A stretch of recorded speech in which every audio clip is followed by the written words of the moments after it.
Sheikh Imran, why is there shooting going on between India and Pakistan across the border in Kashmir? Bismillahir Rahmanir Rahim. Maurice, it's good to be talking with you again after some time. And I'm glad that we are doing this interview at this time because many things are coming together at the same time around the world, all pointing in the direction of a grand climax of a historical process which has been unfolding for quite some time now. The micro-analysis is important, but we can only understand micro-analysis and be accurate in micro-analysis if it is linked to and it conforms with an accurate macro-analysis. And our macro-analysis comes from our eschatology, as you know very well, Maurice. And the battle which is now going on in the world, the intellectual battle in politics, the intellectual battle in economics, the intellectual battle in monetary economics, is from our perspective going to be won by eschatology. And that is that there are those who want to rule the world in order that they be able to deliver to the state of Israel, the status of ruling state in the world. And when they deliver that to Israel, then a man will emerge in Israel as the ruler of Israel, and who will declare in Jerusalem that he is the Messiah. But he would not be the Messiah. Our Prophet, Allah's blessings be upon him, Prophet Muhammad alayhi salatu wasalam, said that he would be the false Messiah.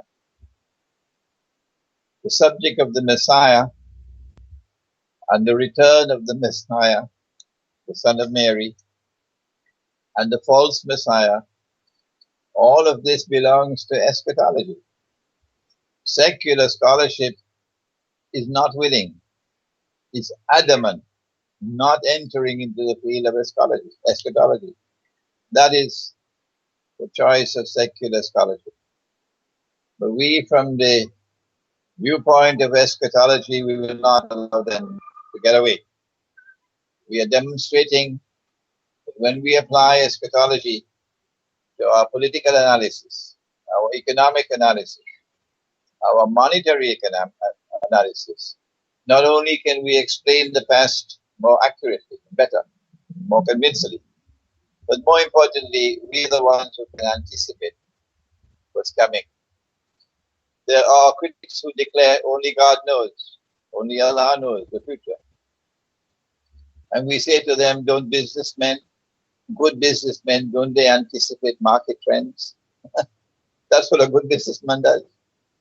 If a good businessman could study the market and anticipate in which way the market is going, why can't we do the same thing with history?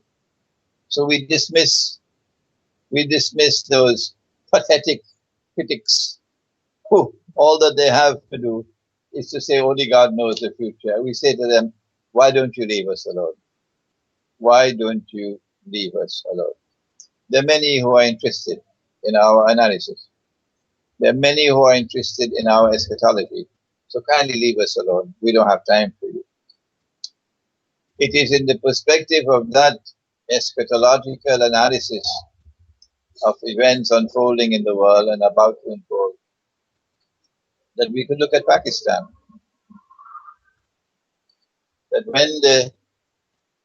when the British were about to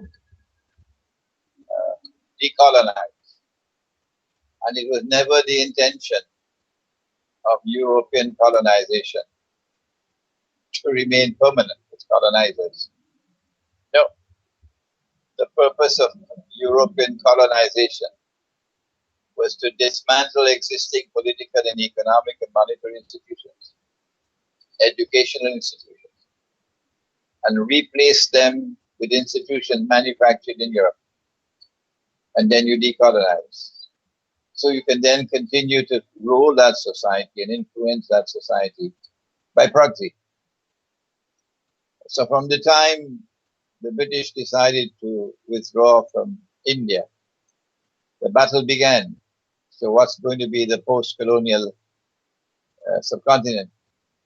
And Pakistan came into being as a victory for Europe. Pakistan is a victory for Europe because what should have occurred upon decolonization was that the Muslims in India would recognize that there is no such thing as Islamic imperialism, and that Muslim rule over India for so many hundreds of years was in fact Islamic imperialism. It should have been denounced by sensible Muslims. An apology should have been extended to the Hindus of India for that Islamic imperialism. And an effort should have been made to work out a relationship with Hindu India. That all that the Muslims are asking for in a post-colonial India, all that we are asking for, nothing else, is our freedom to remain Muslims, to live as Muslims, in accordance with the way of life of Islam. That's all we're asking for, nothing else.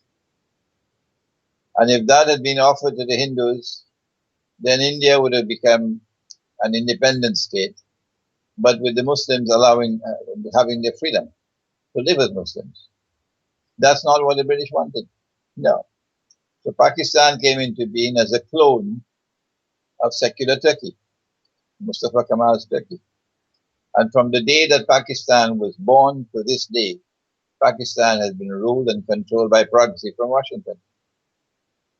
And when Washington feared that elections would not deliver to them a pro-Western government, they had no qualms in rigging elections. In 1976, in response to the 1973 war between the Arabs and Israel, resulted, as you know, in a draw. It was planned that way. And then the sudden rise in the price of oil gave to the Americans an opportunity of a lifetime to replace Bretton Woods with a petrodollar system. That's when Kissinger went to Faisal and made that infamous deal that oil will now be sold for only US dollars. And once Faisal agreed to that, the dollar survived. And the dollar has flown even higher since then. The petrodollar system, the petrodollar monetary system, was even more beneficial to the Zionists than the Bretton Woods monetary system. King Faisal agreed to it because he didn't have the knowledge. He was convinced that Kissinger was right, that the Arab oil, the money then from the sale of oil would rise spectacularly. It did rise spectacularly. The income came tremendously more than it was before. From the start of the war in 1973, when oil was at $40 a barrel, it rose to 160, a 400% rise in the price of oil. And the Arabs who were getting $3 a barrel were now getting $12 a barrel. And Kissinger was able to convince Faisal that this $12 a barrel is peanuts for what you will be getting. Kissinger was right. And Faisal bought it. And Faisal then agreed to this infamous deal that the Arab oil producing countries will sell their oil for only US dollars. That's the petrodollar monetary system. Zulfikar Ali Bhutto in Pakistan had the political genius to recognize an opportunity in that war and the rise of the price of oil. And Zulfikar Ali Bhutto then reached out to Faisal to try to make a deal that will exploit the new opportunity which has come. And that's when they organized the Lahore Islamic Summit Conference of Islamic States in February of 1974. And for the first time, since the Ottoman Caliphate was abolished in 1924, for the first time in 50 years, the world of Islam was coming together to unite in a unity that would be meaningful and could deliver some kind of power to the world of Islam and integrity. And the Western world warned Bhutto, we'll make a horrible example of you, don't do this. They warned him and warned him and warned him. And to his credit, Zulfikar Bhutto never stepped down, never backed down. Subsequent political leaders in Pakistan, rulers in Pakistan, never had the kind of backbone that Zulfikar Ali Bhutto had in standing up to the Western world. The present government in Pakistan is a shameful government with a backbone made of recycled paper. I don't care if they're annoyed with me. That's what they are. They are stooges of the Saudis who are in turn stooges of the Zionists. So that's the kind of government that Pakistan has today. But the Pakistanis will remember 1976 when Bhutto has stood up against them and they decided to make a horrible example of him. Yeah. The Lahore Summit Conference took place in February 1974. In April 1976, the Western world responded using India. And Indira Gandhi exploded the first Indian nuclear blast. And India joined the nuclear club 2 months after the Lahore Islamic Conference. That entry of India into the nuclear club was meant to impact upon Pakistan and demoralize Pakistan, so that Pakistan and Bhutto would not continue on the path on which they were going. This is the kind of leadership that Pakistan wanted. Men of integrity, men who would stand up and defy those who want to rule the world. Eventually, they got rid of Bhutto, as they got rid of Faisal. And as soon as they got rid of Faisal, Saudi foreign policy turned 180 degrees. Everything that Faisal has stood for, as soon as he was assassinated, the Saudi government reneged on everything and turned back. Similarly with Bhutto. As soon as they got rid of Bhutto, Pakistan's foreign policy was again back into the hands of the Americans. And that was when the opportunity came with the Soviet intervention in Afghanistan to now join with the Americans in fighting the Soviets in Afghanistan. Pakistan is back in the American camp, back in the CIA camp. When Zia-ul Haq had a change in heart and was turning back towards the way of life of Islam.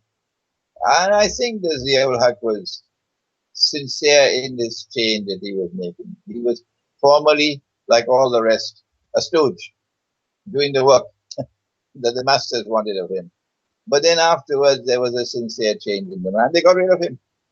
And in the process of getting rid of Zia-ul Haq, it didn't matter to them that the American ambassador had to die.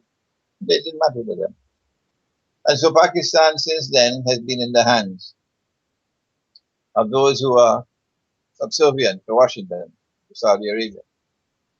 And in the last elections in Pakistan, I was convinced that there was massive rigging. This is why they brought this system of democracy with elections.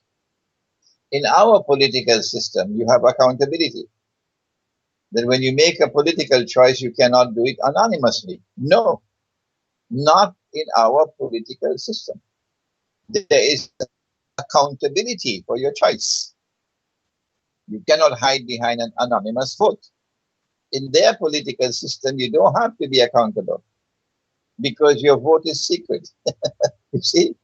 And so you can rig an election. And that's what they've been doing anytime they're in trouble. They rig the elections.